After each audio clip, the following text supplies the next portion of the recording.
China has risen to become the second largest economy on Earth, trailing only the United States.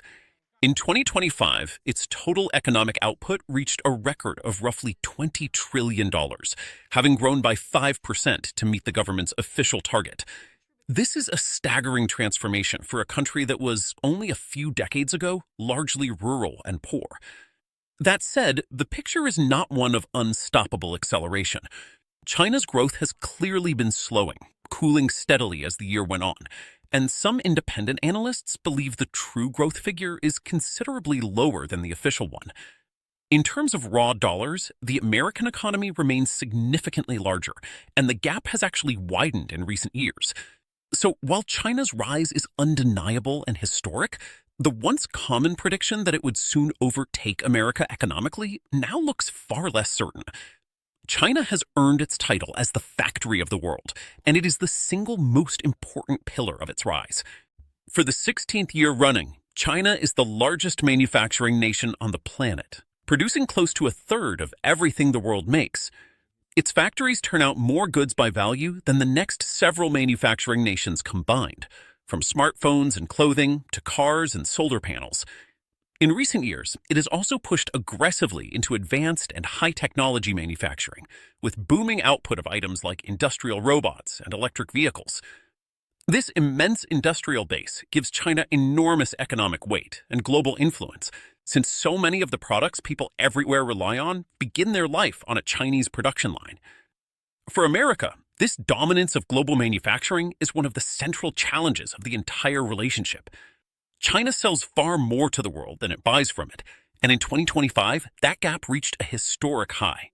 The country recorded a record trade surplus of nearly negative $16.2 trillion, meaning its exports vastly outweighed its imports. What makes this especially striking is how China achieved it. Even as its sales to the United States dropped sharply due to American tariffs, China simply redirected its goods elsewhere, with exports surging to Africa, Southeast Asia, and other regions. This ability to find new customers around the globe allowed China to shrug off much of the pressure from Washington. It reveals a key feature of China's rise.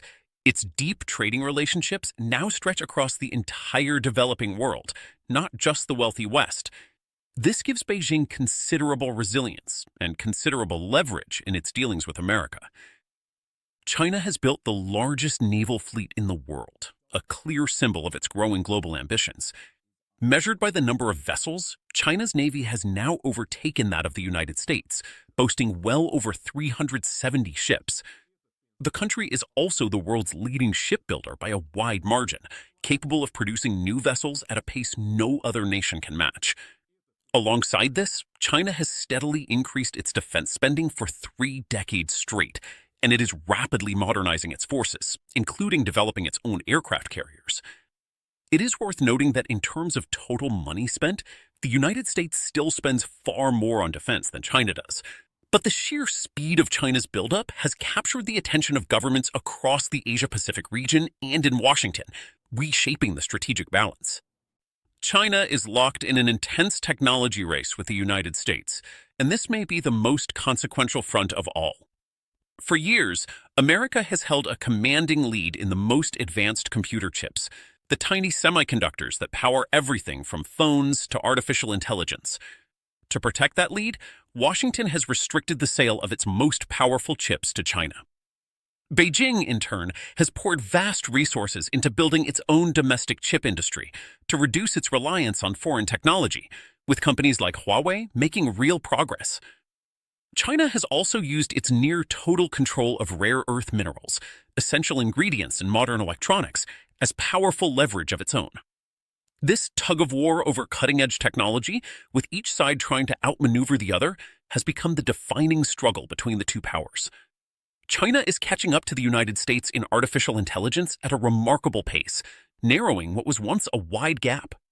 American companies still lead the world in building the most capable AI systems, and the United States retains advantages in computing power, investment, and top-tier talent. However, Chinese firms have surprised many observers with how quickly they are advancing. In early 2025, a Chinese AI model briefly stunned the world by rivaling the best American systems, sending a jolt through the technology industry. By recent measures, the performance gap between the leading American and Chinese models has shrunk considerably. There is genuine debate among experts about exactly how far ahead America really is, with some measures showing near parity and others suggesting the United States still holds a lead of several months. Either way, the race is tightening fast. China's greatest weakness may be a challenge that no amount of money can quickly fix. Its population is shrinking. In 2025, the number of people in China fell for the fourth year in a row, with the number of babies being born dropping to the lowest level in modern history. At the same time, the population is aging rapidly, with the share of elderly citizens climbing steadily. This creates a serious long-term problem, as a smaller, older population means fewer workers to power the economy and more retirees to support. The government has raised retirement ages and encouraged families to have more children, but so far, these efforts have had little effect. India has now overtaken China as the world's most populous country. This demographic decline is the single biggest reason some experts believe China's rise may eventually stall. America has fundamentally changed how it deals with China, moving away from decades of friendly economic engagement. For years, the United States welcomed China into the global trading system, hoping that closer economic ties would benefit both nations. That thinking has now been largely replaced by a strategy often called de-risking. Rather than cutting China off entirely, Washington aims to reduce its reliance on China in sensitive areas, protect its most advanced technology, and encourage more manufacturing at home and among allies. This shift has unfolded under multiple administrations, showing it reflects a broad change in American thinking, rather than the view of any single leader. It represents one of the most significant turns in American foreign policy this century, treating China not as a partner to be embraced, but as a serious competitor to be carefully managed. America and China took a notable step back from tensions in late 2025, though the peace between them remains delicate. In October 2025, President Trump and China's leader Xi Jinping met face-to-face in South Korea, their first meeting in 6 years, and agreed to a truce. Under the deal, the United States lowered some of its tariffs on Chinese goods, while China agreed to ease its restrictions on rare earth exports and resume large purchases of American soybeans. It offered a welcome pause in a period of rising friction between the two giants. However, the underlying rivalry was far from resolved. Matters grew more complicated in February 2026, when the United States Supreme Court ruled that many of the tariffs had been imposed without proper authority. The relationship between the two powers remains, as many analysts describe it, an uneasy and fragile balance. China's rise leaves America facing a genuinely new kind of challenge, and experts are divided on how it will unfold. The central question has shifted.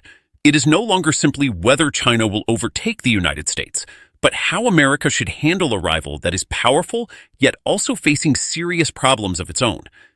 Some analysts describe a peaking China, arguing that its shrinking population and slowing growth mean its moment of maximum strength is arriving now and may soon fade.